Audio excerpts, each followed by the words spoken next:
Hi all welcome to Shaz world. അപ്പോൾ നമ്മളിന്ന് വന്നിട്ടുള്ളത് നല്ല മാങ്ങ വെച്ച് ഉണ്ടാക്കാൻ പറ്റുന്ന നല്ലൊരു മാംഗോ പോപ്സിക്കിളിൻ്റെ റെസിപ്പി ആയിട്ടാണ്. ഞാൻ 2 പഴുത്ത മാങ്ങ എടുത്തിട്ടുണ്ട്. ഇതിൻ്റെ തോലൊന്ന് കളഞ്ഞതിന് ശേഷം ഒട്ടും വെള്ളം ചേർക്കാതെ നല്ല പോലെ ഒന്ന് ബ്ലെൻഡ് ചെയ്തെടുക്കണം.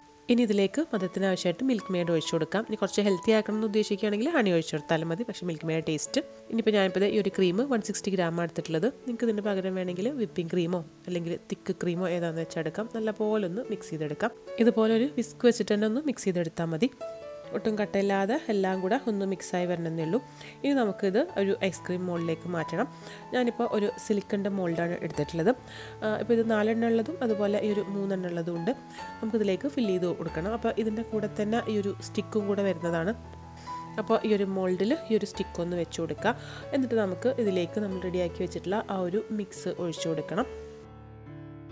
പിന്നെ ഇപ്പോൾ നമ്മുടെ വീഡിയോ കണ്ടുകൊണ്ടിരിക്കുന്ന ആരെങ്കിലും നമ്മുടെ ചാനൽ സബ്സ്ക്രൈബ് ചെയ്തിട്ടില്ല എന്നുണ്ടെങ്കിൽ നിങ്ങളിപ്പോൾ തന്നെ സബ്സ്ക്രൈബ് ചെയ്യും കേട്ടോ. അതുപോലെ തന്നെ നിങ്ങൾക്ക് നമ്മുടെ റെസിപ്പീസൊക്കെ ഇഷ്ടപ്പെടുകയാണെങ്കിൽ നിങ്ങളൊന്ന് ലൈക്ക് ചെയ്യുക, ഷെയർ ചെയ്യുക. നിങ്ങളുടെ അഭിപ്രായങ്ങളൊക്കെ നമ്മുടെ കമൻറ്റ് ബോക്സിലൊന്ന് എഴുതി അറിയിക്കുകയും കൂടി ചെയ്യാം കേട്ടോ.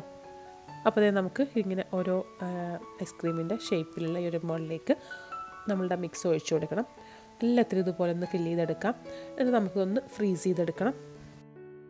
ഒരു 4-5 മണിക്കൂറെങ്കിലും നമ്മളിത് മിനിമം ഒന്ന് ഫ്രീസറിൽ വെച്ചിട്ട് ഒന്ന് ഫ്രീസ് ചെയ്തെടുക്കണം. അപ്പോഴാണ് കറക്റ്റ് സെറ്റായിട്ട് നമുക്ക് കിട്ടുള്ളൂ. ഞാനിപ്പോൾ എന്തായാലും ഒരു ഓവർനൈറ്റ് ഫ്രീസ് ചെയ്യാനായിട്ടാണ് പോണത്. അപ്പോൾ ഈ ഒരു അളവിൽ നമ്മൾ എടുത്തിട്ടുള്ള ആ ഒരു മാങ്ങ ഒക്കെ വെച്ചിട്ട് നമുക്ക് ഏകദേശം ഒരു 6 പോപ്സിക്കിൾ ഉണ്ടാക്കാനായിട്ടുള്ളതുണ്ട്. അപ്പോൾ ഈ മോൾഡിൽ ഒഴിച്ചതിന് ശേഷം ബാക്കി 2 കൂടെ അപ്പോൾ അതും കൂടെ ഒഴിച്ചിട്ട് ഞാൻ ഫ്രീസറിലൊന്ന് സെറ്റ് ചെയ്യാനായിട്ട് വെക്കുകയാണ് കേട്ടോ. അപ്പോൾ ഞാനിപ്പോൾ ഒരു ഓവർനൈറ്റ് ഫ്രീസ് ചെയ്തെടുത്തിട്ടുള്ള പോപ്സിക്കിളാണിത്. നമ്മൾ പുറത്തുനിന്ന് വാങ്ങിക്കുന്ന അതേപോലെ തന്നെ ആ ഒരു ഷേപ്പിൽ നമ്മുടെ കുട്ടികൾക്ക് കൊടുക്കാൻ പറ്റും. നമ്മൾ വേറെ പ്രിസർവേറ്റീവ്സ് ഒന്നും ആഡ് ചെയ്യാതെ നല്ല ടേസ്റ്റി ആയിട്ട് നല്ല ഹെൽത്തി ആയിട്ട് നമുക്ക് നമ്മുടെ വീട്ടിൽ തന്നെ കുട്ടികൾക്ക് കൊടുക്കാനായിട്ട് പറ്റുന്നതാണ്. അപ്പോൾ മാങ്ങ വെച്ചിട്ട് മാത്രമല്ല, ഇതുപോലെയുള്ള ഏത് ഫ്രൂട്ട്സ് വെച്ചിട്ടും നമുക്ക് ഉണ്ടാക്കിയെടുക്കാൻ പറ്റും. നമുക്ക് സീസണലി കിട്ടുന്ന ഏത് ഫ്രൂട്ടാണെങ്കിലും ഇതേ ഒരു ലെവലിൽ ഉണ്ടാക്കിയാൽ മതി. നല്ല ടേസ്റ്റ് ആയിരിക്കും കേട്ടോ. അപ്പോൾ ഒന്ന് ട്രൈ ചെയ്ത് നോക്കുക. എന്നിട്ട് അഭിപ്രായങ്ങളും കൂടെ നമ്മുടെ കമൻറ്റ് ബോക്സിൽ ഒന്ന് എഴുതി അറിയിക്കുക. പിന്നെ ഇതുപോലെ നല്ല റെസിപ്പി ആയിട്ട് വീണ്ടും കാണാം. ബൈ.